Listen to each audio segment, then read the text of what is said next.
Olá, eu sou a Tereza. Eu vou apresentar um trabalho da disciplina Projeto Integrador 1, cujo título é Perspectivas Educação Imersiva. Nesse trabalho, estou apresentando o conteúdo do artigo do professor Romero Tori, da Politécnica da USP, com o título Tecnologias Imersivas na Educação em Saúde. A estrutura dessa apresentação é formada pelos elementos objetivos, introdução, relato de experiências e considerações finais. Quais foram os objetivos do artigo do professor Romero Tori? Primeiro, discutir a adoção da aprendizagem imersiva na formação em saúde e apresentar duas experiências. E o que é educação imersiva? Educação imersiva é a utilização das tecnologias para criar ambientes virtuais em que o usuário tem a sensação, a percepção que ele está em um ambiente diferente do seu ambiente real, onde ele pode experimentar procedimentos e realizar, por exemplo, aulas práticas. É interessante que eu tenho diferentes tipos de imersão, segundo o nível.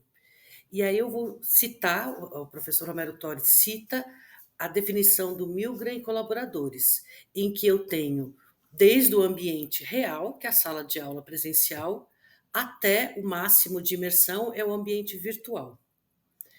Entre esses dois extremos, nós temos níveis de imersão que caracterizam a realidade aumentada, a realidade virtual, e eu posso também ter a mistura das duas.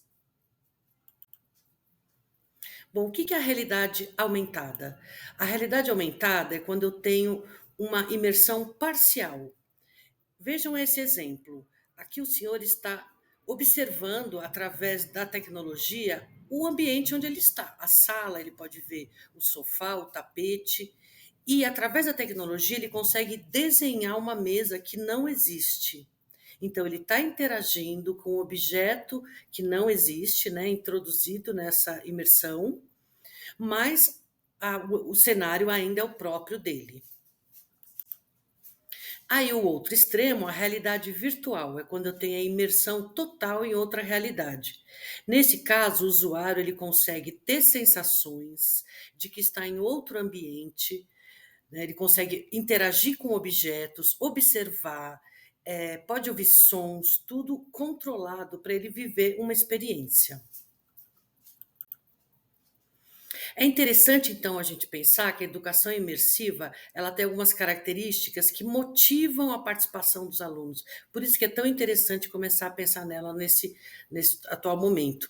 Então, segundo os estudos, ela aumenta o engajamento, porque existe interatividade do estudante com o conteúdo, eu posso fazer experiências, vivências através dessas simulações e com isso desenvolver habilidades práticas, além de apenas construir conhecimentos. Então eu vou criar competências.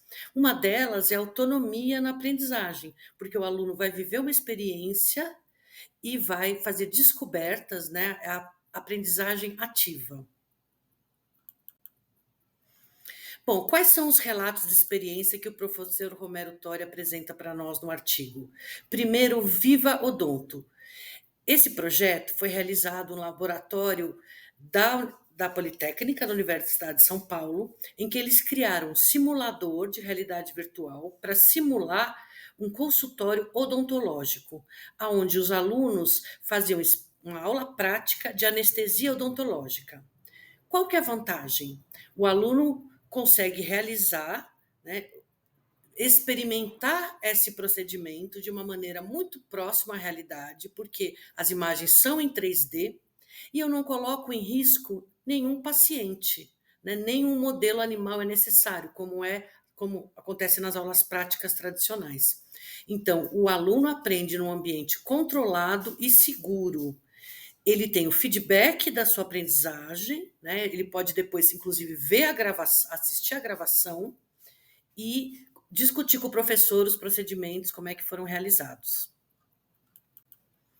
A outra experiência relatada pelo professor Tori é o Vida Enfermagem, Também desenvolvido para a área da saúde, é um ambiente de realidade virtual em que eles montaram a experiência prática de coleta de sangue, semelhante ao anterior. Aqui, de novo, eu estou conseguindo fazer uma aula prática sem a necessidade de expor um paciente ou um modelo animal a procedimentos feitos por alunos que podem causar danos.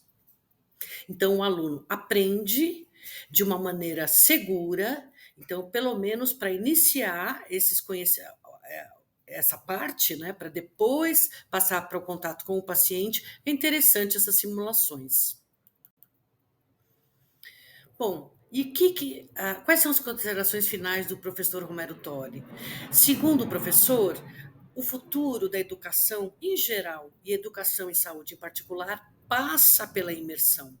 Porque, como nós vimos, ela tem muitas vantagens, né? Posso exercitar práticas, posso utilizar essa tecnologia tanto em aulas presenciais como em aulas EAD, à distância. Mesmo assim, elas são pouco exploradas no Brasil. Então, o professor destaca que as instituições de ensino, os coordenadores, devem refletir e pensar em introduzir essa tecnologia na sala de aula, pelos ganhos, né? E a evolução ainda virá bastante coisa, né? Que a gente só está no começo dessas tecnologias. Bom, essas são as referências que eu utilizei. Bom, essas são as referências que eu utilizei. Bom, essas são as referências que eu utilizei. Bom, essas são as referências que eu utilizei. Bom, essas são as referências que eu utilizei. E eu agradeço a atenção e agradeço principalmente ao professor Romero Tori e toda a equipe do Interlab, que faz esse projeto tão interessante lá na Politécnica da USP. Obrigada.